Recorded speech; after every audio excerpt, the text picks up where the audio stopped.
Brian, thanks very much for joining us on this episode of Consultant Corner. Since October is Cybersecurity Awareness Month, we couldn't ask for a better partner to help us explore this critical topic with. We talk about the importance of training employees about the potential threats and what they should be looking out for, but breaches still do happen. We see more training focused on preventative steps that firms should take, but mistakes still happen.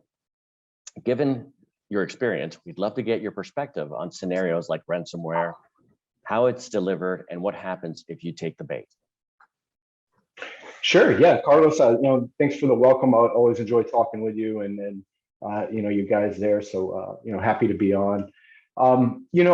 It's ransomware and what firms need to be doing in today's environments, and an interesting topic. And as I'm sure a lot of people know on here, the SEC has moved into enforcement actions on cybersecurity. So now is really a great time to kind of stop and look at what's going on.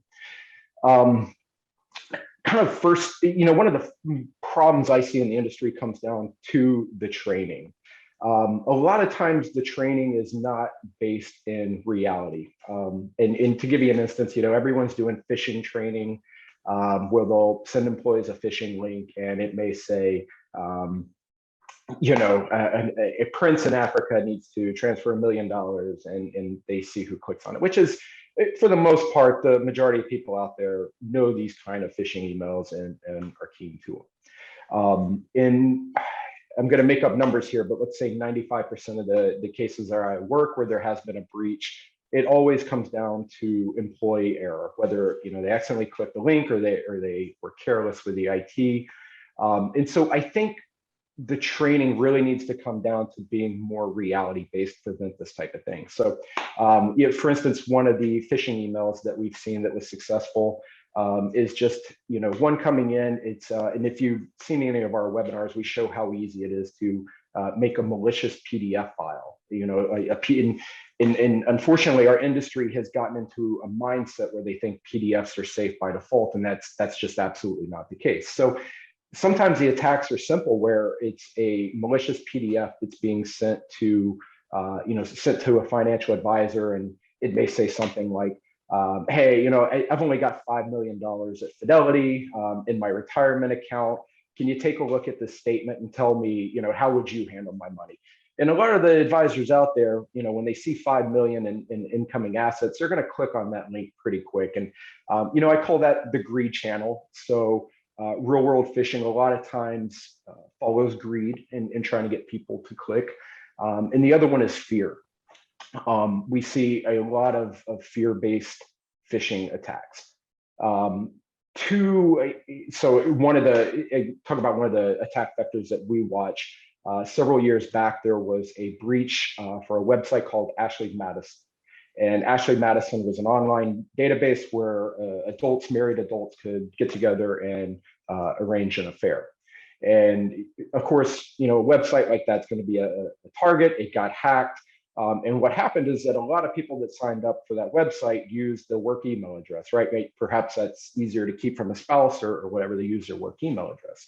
So it's super easy to go into that breach. Here we have about 7 terabytes of breach data that we use to build our intelligence. Ashley Madison being one of them, and it's very easy to go in there and do a search for domains that have words like financial or capital or hedge or investment in it, right? And now you have a short list of people to blackmail. And those are the type of attack vectors that we see, where people reach out and say, hey, Jim Smith, does your wife, Cheryl, know that you were on Ashley Madison? And they can pick up that kind of information because these employees share everything on Facebook and Instagram and all these things. So it's very easy to take a LinkedIn account and link it to all these other social media. So these are the real world phishing attacks that we see. And I think that, CCOs need to be having, and consultants need to be having honest conversations about them to say, hey, look, if it's suspicious, you need to have a game plan, whether it's assets coming in and them trying to get to click on a PDF or, greed or fear or that kind of thing. It needs to be a conversation with them to say, hey, this is really how the attack's going to happen. So that's, one of the things that I think in terms of training needs to be a focus. The other thing I wanted to focus on is ransomware. And this, to me, has become one of those topics that has become out of control. And in fact, when I think when you really read about the people who have recommendations on ransomware, you're going to find that they're selling ransomware protection, right? And they talk about how their protection is the best, even if they click a link, it's going to keep files from getting encrypted and that sort of thing. And that's the completely wrong conversation to be having, right? You can make the best body armor in the world and put it on someone and tell them to walk through downtown Fallujah in a firefight, and maybe they'll survive because of the body armor. But maybe the best solution is to step back and look at a map and say, okay, well, maybe we can travel around Fallujah this way and not even have to get into that kind of fight. And that's a weird analogy, I know, but it's to say that maybe you shouldn't always be in that fight, and maybe you shouldn't always be looking for protection. Maybe it's what we term left of boom, intelligence. And when we're working with these firms, we want to prevent the attack from ever happening. And one of the first things that happen in an attack is that the hacker is going to do surveillance of your entire system and figure out where your email servers are located, your web servers are located, where your office is located, and then they start to attack it. So how can we prevent them from doing that? So I think in diving even more into that, ransomware really shouldn't be a concern. Any SEC registered firm, if you have an employee click a link, it should be okay, we're going to burn down the IT and build it back up. Because if you start chasing ransomware, you're going to go into a huge IT headache. You can't pay the ransom anymore. That's the other topic. The Treasury Department has come out and said you can't pay the ransom anymore. Because you could be funding terrorists, or you could be funding terroristic activity. You don't know where that ransom that you're paying is going. So paying the ransom is absolutely off the table for any SEC registered firm.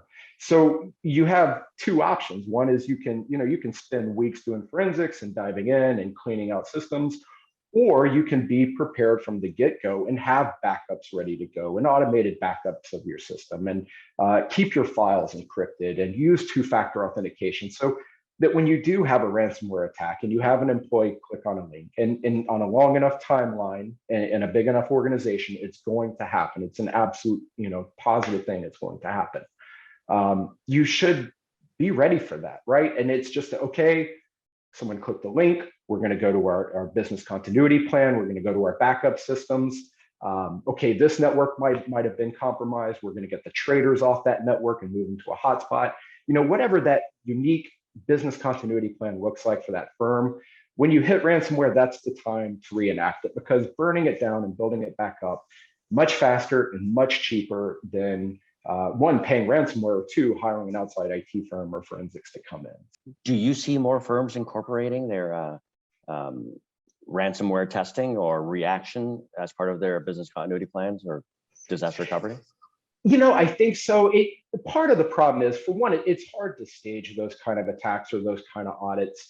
For one, when we're pulling ransomware samples, it's hard to, for one, verify that the sample is actually what we think it is going to do, and it actually has the code, and we're not going to mess up any other network. So doing real world phishing testing and backing up and that sort of thing is kind of difficult to do.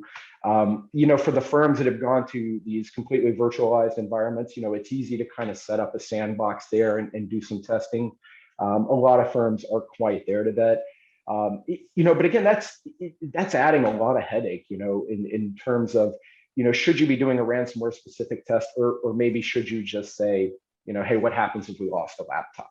How are we going to wipe that data and that sort of thing, and just walking through kind of the basis there. And in this, this is even outside of like, the SEC and FINRA and everyone has been vocal about having backups and redundant backups and capturing email. And these are all things we're supposed to be doing anyway. And so, having that business continuity plan in place and knowing that it'll work, I think is important for firms. Not to put you on the spot, but what are the three biggest trends that you see for 2022? I think the SEC enforcement actions increase. Since about 2014, we've had language coming out of OC releases and several other instances where they would be vocal about it.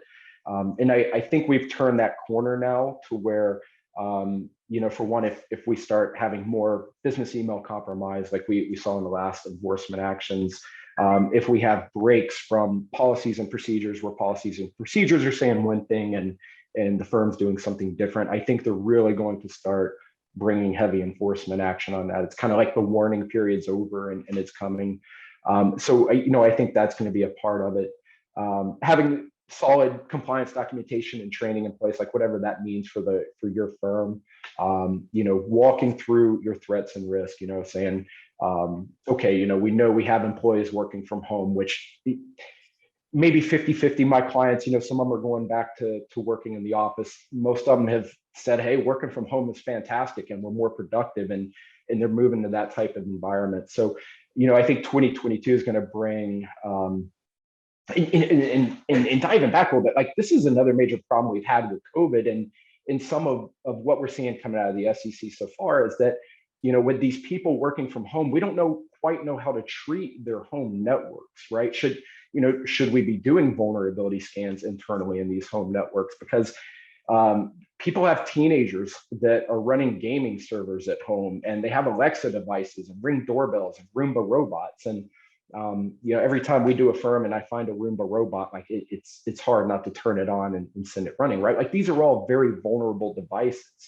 And if we start scanning employees' homes, those kind of things pop up, and it's kind of how far do you go? And our employees going to be like, yeah, okay, I'll unplug the Alexa. Probably not, and that's a lot to ask. So, I think 2022 is going to bring that in terms of figuring out, how do we address that and that sort of thing. And then I also think too, we're going to see firms move to a more secure environment. Making sure that they know the vendors they're using, solid vendors to pull their compliance together or pull their trades together. And so I think you're going to see a lot more of that, moving to zero trust environments, being really, really big on two-factor authentication. I always tell people we don't sell cybersecurity services or ongoing IT services or anything like that. Because there, in our opinion, there's really not a whole lot to sell there. If you're using Office 365, put two-factor authentication in place. It's built in, it's free, and it solves 99.9% of all hacking problems. So I think in the coming years, not even 2022, a lot of these firms are going to really drill in on what it means to be cyber secure, and maybe it doesn't mean spending a lot of money on these end-to-end endpoint management type things. So those are some of the trends I see coming. I think a lot of it's just going to depend on how the SEC continues their examinations and their audits. It's great getting your thoughts on what you're seeing. Can you tell us a little bit more about your background and your firm, MTradecraft? I've been doing MTradecraft for about 10 years. The first 10 years of my career was working in IT operations and working on the trade desk of small $180 million SECs all the way up to very large institutional firms like Bridgewater Associates. So had a pretty full understanding of IT and operations. And then with MTradecraft, we work with clients to secure their networks and build compliance documentation around that, and making sure that they are able to respond to an audit. And to doing that, what we call that left of boom threat intelligence, where we say, hey, look, let's go out and see what you're exposing to the world and how we can secure that before an attack even happens. Brian, once again, thank you. It's been a pleasure to speak with you, and we appreciate you taking the time to speak with us and our clients and giving us these tips. We'll obviously be thinking a lot about it. And now, since October is Cybersecurity Awareness Month, thank you very much. Thank you, Carlos. I appreciate it.